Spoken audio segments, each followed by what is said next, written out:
Au nom du Père et du Fils et du Saint-Esprit. Amen. Le Seigneur soit avec vous, avec votre esprit. Bien-aimés de Dieu, nous célébrons aujourd'hui le mercredi des Cendres. La liturgie de la parole nous invite à orienter notre méditation sur un extrait du livre du prophète Joël. Comme première lecture, chapitre 2, versets 12 à 18. Le psaume 50, Pitié Seigneur, car nous avons péché.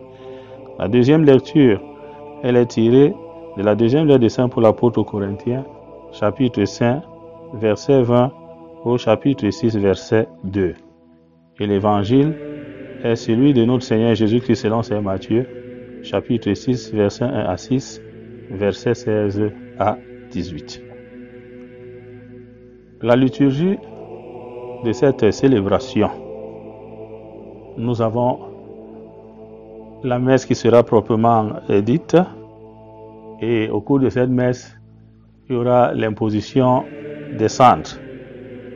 Et au cours de cette imposition des cendres, ce rite nous rappelle notre fragilité, notre limite, et nous invite également à faire pénitence tout au long des 40 jours. Le temps de carême, c'est un temps au cours duquel nous sommes invités à un renouvellement, changer de cœur et de mentalité, se convertir et laisser l'Esprit Saint nous sanctifier et nous purifier pour que nous accompagnions le Seigneur sur le chemin de la souffrance en mourant avec lui, mais en ressuscitant et en devenant victorieux avec lui.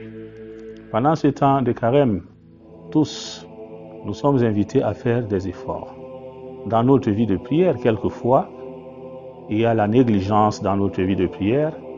Quelquefois, nous n'accordons pas le temps au Seigneur à travers ce dialogue avec lui, à travers la prière.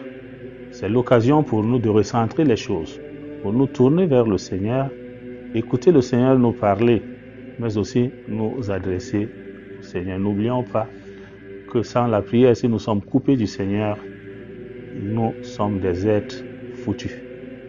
Et le temps de carême également, c'est le temps de pénitence.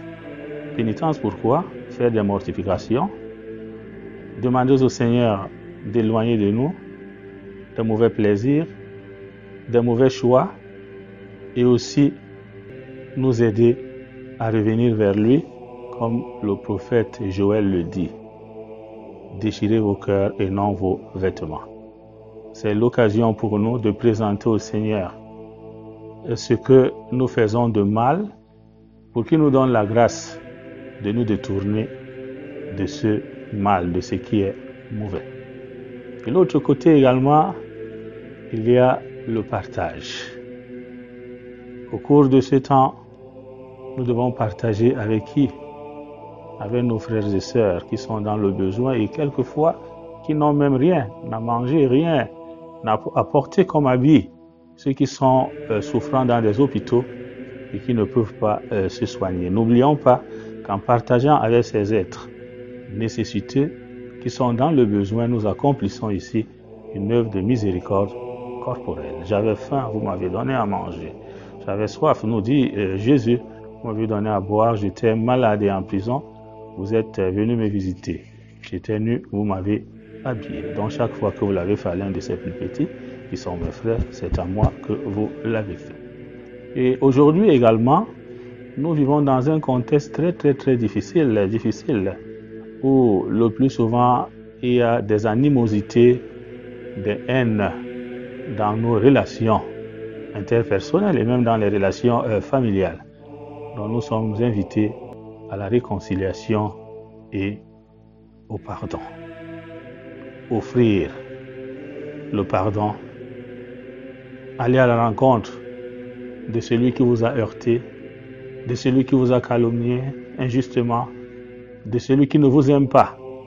Nous devons ouvrir les bras à cette personne pour l'accueillir comme le Christ qui est miséricordieux nous accueille. Et je pense que si nous choisissons ce chemin, que le Seigneur nous présente et nous propose, nous allons passer un temps de carême formidable. Que ce temps de 40 jours ne soit pas pour nous un temps où nous allons prendre des résolutions et à peine le carême fini, nous retombons dans nos travers.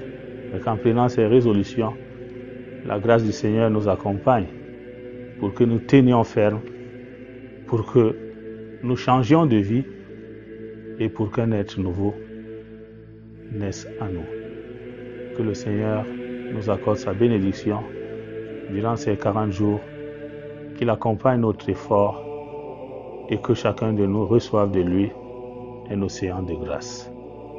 Que le Seigneur vous bénisse et un bon temps de carême.